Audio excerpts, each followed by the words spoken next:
दोस्तों Indian renewable energy development agency limited की बात करें, यहाँ पे बहुत बड़ी गुड न्यूज निकल के आ रही है। इरेडा अब यहाँ पे एमएससीआई इंडेक्स में भी शामिल हो सकता है, यानी मॉर्गन स्टैनली के ग्लोबल इंडेक्स का हिस्सा बन सकता है। तो क्या है अपडेट, उसको समझेंगे इस वीडियो के माध्यम से। और क्या इस समय इस लेवल पे हमें इरेडा में निवेश करना चाहिए। वैसे गुजरात से भी काफ़ी अच्छी गुड न्यूज निकल के आ रही है। इरेडा जो ग्रीन एनर्जी सेक्टर को फाइनेंस प्रोवाइड करने वाली एक कंपनी है, इसका पूरा का पूरा पोर्टफोलियो ही ग्रीन एनर्जी से संबंधित है और सरकार इस समय इस सेक्टर को बहुत सारा सपोर्ट कर रही है। सरकार की तरफ से इस सेक्टर के लिए बहुत सारे नए गोल सेट किए गए। ऐसे में क्या यह स्टॉक आने वाले समय एक बड़ा मल्टीबैगर बन सकता है। वैसे तो इसने काफ़ी कम समय में बहुत बड़ा मल्टीबैगर रिटर्न दे दिया है, लेकिन क्या इससे भी शानदार रिटर्न अभी हमें मिल सकता है या फिर इस स्टॉक से एक बार निकलने का हमें मौका देखना चाहिए। इन सारी बातों को जानेंगे इस वीडियो के माध्यम से। लेकिन फ्रेंड, उससे पहले अगर आप पहली बार हमारे चैनल पे आए तो चैनल को सब्सक्राइब कर दीजिए, एक बेल आइकॉन दबा दीजिए ताकि जब भी नया वीडियो बने पहला नोटिफिकेशन आपको मिले। वीडियो पसंद आए तो लाइक से जरूर कीजिए। चलो फ्रेंड्स, वीडियो स्टार्ट करते हैं। मैं हूँ आपका दोस्त एस बी दवे और हमारे अपने चैनल ऑनलाइन कमाई में आपका बहुत बहुत स्वागत है। तो सबसे पहले फ्राइडे के कारोबार की बात करें तो देख सकते हो स्टॉक की शुरुआत 105 पर हुई, पॉजिटिव शुरुआत हुई। क्लोजिंग थी गुरुवार की 104 के आसपास। इंट्राडे में 107 का हाई भी बना, लेकिन जो लो है वो 104 का है। यानी देख सकते हो कि ऊपर के लेवल से प्रॉफिट बुकिंग आई है बिल्कुल, और क्लोजिंग 104 पर ही रही, जहाँ पे 0.53% की तेजी देखने को मिली। तो दिन में स्टॉक तो दौड़ा जरूर, लेकिन ऊपर के लेवल से प्रॉफिट बुकिंग आई। अभी भी काफ़ी बड़े फंड हाउस ने 50 से 60 के आसपास खरीदारी किए हुए, उनको पैसे यहाँ पे काफ़ी ज़बरदस्त रिटर्न मिल रहा है उनके पैसे का, और इसीलिए प्रॉफिट बुकिंग आ रही है। जैसे स्टॉक थोड़ा ऊपर जाता है उनकी हैवी सेलिंग आ जाती है। उसकी परफॉर्मेंस को देखें तो 1 जनवरी को स्टॉक 104 के आसपास था, 1.8% की अच्छी खासी तेजी बनी। फिर 2 जनवरी को स्टॉक आ गया 103 के आसपास, जहाँ पे 1.1% की गिरावट हुई। और 3 जनवरी की बात करें क्लोजिंग 101 के आसपास, जहाँ पे 1.6% की फिर से गिरावट हुई। लेकिन 4 जनवरी की अगर हम बात करें स्टॉक आ गया 104 के आसपास, जहाँ पे 2.6% की शानदार तेजी बनी। और 5 जनवरी को स्टॉक 0.7% की तेजी के साथ 105 के आसपास है। तो कुल मिला के आप ये देख ही सकते हो कि स्टॉक सीमित दायरे में ट्रेड कराए, लेकिन 100 के ऊपर कराए, ये सबसे अच्छी बात है। एक और इसके लिए अच्छी बात है, वॉल्यूम में बहुत ज़बरदस्त ठहराव आ गया है। एक जैसे वॉल्यूम में काम काज, और आप भी देख ही सकते हो पिछले एक महीने पहले इसका 11 करोड़ का वॉल्यूम था, 3 करोड़ की डिलीवरी उठाई गई थी। 1 वीक पहले 4 करोड़ का वॉल्यूम हुआ, 1 करोड़ की डिलीवरी उठाई गई। गुरुवार को भी 4 करोड़ का ही वॉल्यूम हुआ और 1 करोड़ का डिलीवरी बेस काम हुआ। फ्राइडे को भी 4 करोड़ का ही वॉल्यूम हुआ और 1 करोड़ डिलीवरी बेस काम हुआ। इसका मतलब यह है कि स्टॉक स्टेबल हो चुका है। ऐसे में यहाँ पे चिंता कम हो जाती है, यानी बड़ा उठापटक बंद है, आने वाले समय पॉजिटिव संभावना बन सकती है। अब जैसे कि इसका मार्केट कैप 28,235 करोड़ के आसपास है, काफ़ी बड़ा मार्केट कैप है। इस वजह से यह जो ग्लोबल इंडेक्स है, जो एमएससीआई इंडेक्स, उसमें इसको शामिल किया जा सकता है। इसकी प्रबल संभावना बन चुकी है। तो इरेडा, इसके अलावा सेलो, मामाअर्थ, ये जो नए लिस्टिंग हुए हैं, और इसके अलावा नायका, मैनकाइंड, यह भी इस समय इस एमएससी इंडेक्स का हिस्सा बन सकते हैं। तो देख सकते हो कि इरेडा का संभावना बहुत ज़्यादा है। तो नोवा अल्टरनेटिव की तरफ से जो रिपोर्ट जारी की गई है कि 13 फरवरी को एमएससीआई इंडेक्स में फिर से अनाउंसमेंट होगी, उसकी लिस्ट में फिर से बदलाव होगा। तो देख सकते हो कि 13 फरवरी को आने वाले समय में एमएससीआई इंडेक्स का हिस्सा बन सकता है इरेडा।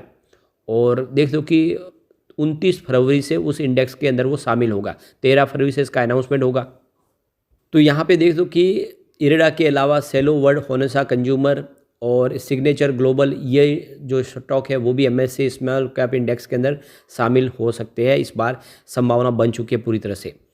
तो नोमा के अलावा, इसके अलावा देखो स्मॉल कैप इंडेक्स के अंदर Jaiprakash associate, RR Kabel, KPI green energy, इसके अलावा protean e governor, swan energy, Kumar infra project, Rattan India power, time technoplast और इथोसा, ये कुछ स्टॉक है। केसारम इंडस्ट्रीज वगैरह, यह भी इस इंडेक्स का हिस्सा बन सकते हैं। इन सब इंडेक्स के अंदर 10 से लेकर 100% की रैली बनी है पिछले 3 महीनों में। और देखो कि इरेडा के अंदर और बड़ा इन्वेस्टमेंट आ सकता है। तो नोमा का कहना है कि अगर एमएससीआई स्मॉल कैप इंडेक्स का हिस्सा इरेडा बन जाता है तो करीब $11 मिलियन का नया इन्वेस्टमेंट आ सकता है। तो ये बहुत बड़ी बात है कि काफ़ी बड़ा निवेश आएगा, क्योंकि काफ़ी बड़े जो इन्वेस्टर, जो स्पेशली फॉरेन पोर्टफोलियो इन्वेस्टर, वो एमएससीआई इंडेक्स के माध्यम से ही निवेश करते हैं। उसके हिसाब से जो उसमें इंडेक्स में शामिल स्टॉक उसमें ही इन्वेस्टमेंट करते हैं।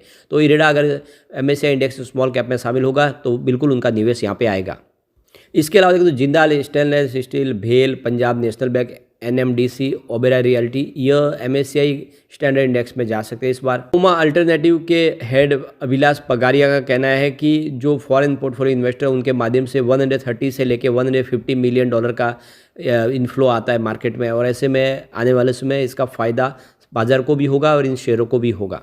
यहाँ पे गौर करने वाली बात है कि एमएससीआई इंडेक्स में इस समय जो योगदान 17.1% के आसपास है, जो अक्टूबर 2020 में मात्र 8% के आसपास था। वो आप देख ही सकते हो कि एमएससीआई इंडेक्स के माध्यम से बहुत सारा निवेश बाजार में आता है, और एमएससीआई जो इंडेक्स के अंदर जो स्टैंडर्ड इंडेक्स है उसमें कुछ नए जो प्लेयर भी एंट्री किए, जिसमें IndusInd bank, Suzlon energy, president system, Paytm parent और 95 कम्युनिकेशन, इनको शामिल किया गया है। तो कुल मिला के एमएससीआई इंडेक्स में शामिल होने से बहुत सारा नया निवेश आएगा। ऐसे में इसकी प्राइस डेफिनेटली बढ़ेगी, क्योंकि वो फ्रेश एंट्री करेंगे, और उनकी एंट्री अगर 100 के आसपास है तो आप समझ सकते हो इसका 500 पे जाने की संभावना बहुत ज़्यादा बन सकती है। इसके अलावा ऑलरेडी इसने एक जो बड़ा अचीवमेंट कर लिया कि यह मिड कैप में शामिल हो चुका है। तो एमएफआई की लिस्ट, जो association of mutual fund India की लिस्ट में इसको जगह दी गई है मिड कैप के अंदर। तो मिड कैप में शामिल होने का मतलब ये है कि वहाँ पे निवेश जो आएगा मिड कैप के माध्यम से काफ़ी बड़ा निवेश आता है। सुरक्षित निवेश के तौर पे लोग स्मॉल कैप में नहीं बल्कि मिड कैप में निवेश करते हैं, उनका इन्वेस्टमेंट भी इरेडा के अंदर आएगा। तो ये फरवरी से इस इंडेक्स का शामिल हो जाएगा। अभी फिलहाल अनाउंसमेंट हो चुकी है, तो निवेश फरवरी से आना शुरू होगा। तो एक तरफ तो यह मिड कैप में शामिल हो गया एमएफआई इंडेक्स में, और अब मॉर्गन स्टैनली इंडेक्स में, एमएससीआई इंडेक्स में स्मॉल कैप में शामिल होगा। तो एक तरह से डबल फायदा है, और ऐसे में इसकी प्राइस आने वाले समय कमाल की बढ़ सकती है। तो कुल मिला के देख सकते हो कि इरेडा के लिए बहुत सारी अपॉर्चुनिटी है। इसके अलावा जो बड़ी गुड न्यूज़ है कि वाइब्रेंट गुजरात जो गुजरात में होने जा रहा है 10 से लेकर 12 जनवरी के बीच में, उसको लेकर रिन्यूएबल सेक्टर पर कुछ फोकस करने के लिए वहाँ पे सेमिनार आयोजित किया गया है। 11 जनवरी को ये गांधीनगर में सेमिनार होगा, जिसमें सारे के सारे सेक्टर से संबंधित कंपनियां और जो इसके रिप्रेजेंटेटिव है वो एक सेमिनार का हिस्सा लेंगे, और किस तरह से गुजरात में ग्रीन एनर्जी सेक्टर में निवेश किया जाए उसके बारे में योजनाएं बनाई जाएगी। कुछ एमओयू साइन हो गए, यानी बहुत सारा निवेश गुजरात में आने वाला है। 11 जनवरी इस डेट को आपको खास याद रखना है। ये ग्लोबल समिट के दौरान जो 10 से शुरू होकर 12 तक चलेगा, उसमें 11 जनवरी ये स्पेशली रिन्यूएबल एनर्जी सेक्टर के लिए रखी गई है तारीख। इस दिन बहुत सारे रिन्यूएबल सेक्टर के एमओयू साइन होंगे, बहुत सारा निवेश आएगा, और इस सेक्टर में जो भी नए इन्वेस्टर आएगा उनको फंड प्रोवाइड करने का काम इरेडा कर सकते हैं, क्योंकि ये पूरी तरह से ग्रीन एनर्जी सेक्टर को ही फंड प्रोवाइड करने के लिए सरकार ने इस कंपनी का गठन किया है। तो आप देख सकते हो कि आने वाले 2030 तक करीब 100 गीगावाट की रिन्यूएबल कैपेसिटी की जरूरत पड़ेगी गुजरात के अंदर। जो अब इस समय इंस्टॉल कैपेसिटी उसको डबल करना है, और ऐसे में आने वाले समय काफ़ी बड़ा निवेश होना है। इसके अलावा ग्रीन हाइड्रोजन के ऊपर भी सरकार फोकस कर रही है, और क्लीन एनर्जी के ऊपर आप देखें तो 12 जनवरी को इसमें बातचीत होगी। इसके ऊपर बड़ा निवेश के बारे में कुछ अनाउंसमेंट होगी, और सरकार ने ऑलरेडी अपना गोल सेट कर दिया, 2030 तक 500 गीगावाट की कैपेसिटी को पाना है। COP26 के दौरान सरकार ने ये इसकी अपनी जो अनाउंसमेंट की है।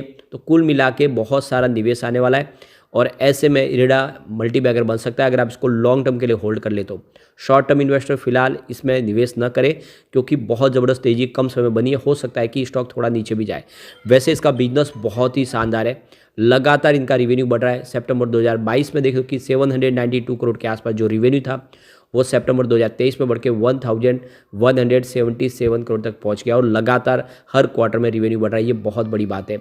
इसके अलावा प्रॉफिट में ज़बरदस्त जंप है। सितंबर 2022 में जहाँ पे 184 करोड़ के आसपास प्रॉफिट था, वो सितंबर 2023 में बढ़ के 285 करोड़ तक पहुँच गया। ज़बरदस्त जंप है प्रॉफिट में भी। और इसके अलावा कंपनी का नेटवर्थ भी बढ़ रहा है। 2018 में जहाँ पे 2413 करोड़ के आसपास था, वो 2021 में बढ़ के 2996 करोड़ तक पहुंच गया है। तो बिल्कुल लॉन्ग टर्म का निर्णय लेकर निवेश करें, आने वाले समय आपको मालामाल कर देगा। लेकिन फ्रेंड, कोई भी इन्वेस्टमेंट करने से पहले अपने फाइनेंशियल एडवाइजर से बारे में ले ले, या अपना खुद का रिसर्च करें, क्योंकि मैंने वीडियो आपके एजुकेशनल पर्पज़ के लिए ही बनाया। वीडियो पसंद आए तो लाइक से जरूर कीजिए और चैनल को सब्सक्राइब कर दीजिए। Thank you friend.